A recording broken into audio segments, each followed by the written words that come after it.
لا سيد مقتدى ولا تياره رد علي بخصوص تجاوز، وصار لازم انا رد عليه وعلى تياره اللي ساكت له. بالبدايه راح اعطيك من اللي قتل الولد اللي بالوثبه، ووراه انا راح اجيك منو انت وشنو سويتوا بالبلد.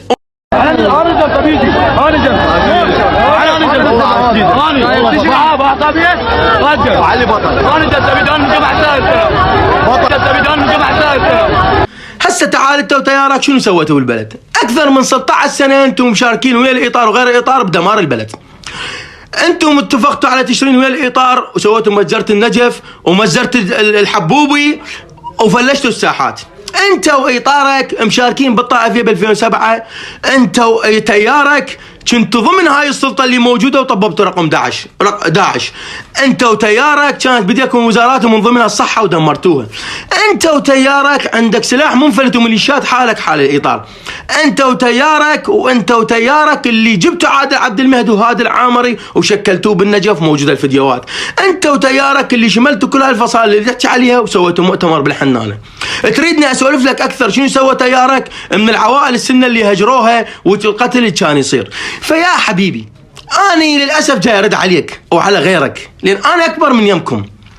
فمن تحكي على تشرين ومن تطعن بشباب تشرين حاول تقيس بينك وبين تشرين. تشرين لا عدا سلاح منفلت، لا عدا ميليشيات، لا عدا نواب، لا كل شيء ما عدا. تشرين ثوره شريفه عراقيه طلعت تريد تغير هذا النظام، تغير هذا البلد منك ومن الاطار وغيرهم.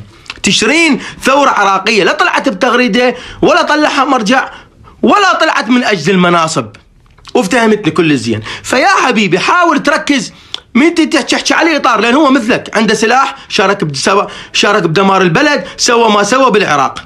احنا ناس على قدنا، ناس شرفان نحب بلدنا، ما عندنا عقل ونعرف شلون نفكر ونحب بلدنا، ما نطلع على العاطفه والصفق بس.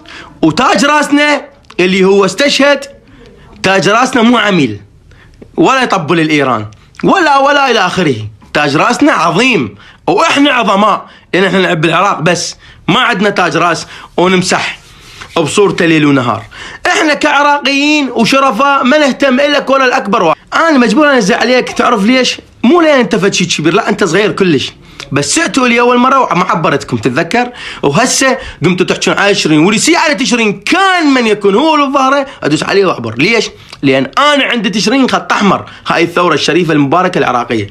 وركز بالفيديو مال البطاط كل الزين، ولو انا هم بطران شنو الفيديو مال واحد؟ هي العوائل ب 2006 وراها السنيه اللي تهجرت وانقتلت. المهم انا اسف على هاي الكلمه والله. المهم حبيبي صارت لك عبره بعد توصل يمي ومن تجيب طاقه تشرين توضى وغسل، لان تشرين اكبر منكم بهواي.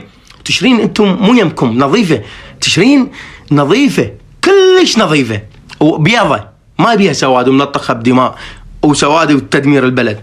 اتمنى توصل هاي الرساله لك ولغيرك، ومع احترامات للناس اللي موجوده المحترمه اللي وياك او بالتياره وهاي، لان اكو ناس محترمه مو كلهم مو زينين، فمع احتراماتي لهم. المهم حبيبي وصلت الفكره هسه؟ ارتاحت؟ انا ياسين بن ماجد ما اخاف بس من اللي خلقني، بس من الله اخاف. اللي يندق بيه خليه يتحملها، وانا ما اخاف لا من طلقه ولا من سجن ولا من تهجير، وتعرفوني كل زين. هذا الفيديو صارت لك بيه عبره، ودير بالك تجيب طارة تشرين بعد. وانا ما كنت اناول اطلع الفيديو مال البطاط، بس انت جبرتني كيف مشلبين بيها بتشرين. تحياتي للجميع وصير عاقل وصدق وروح ابتسامه يا رثيم الله.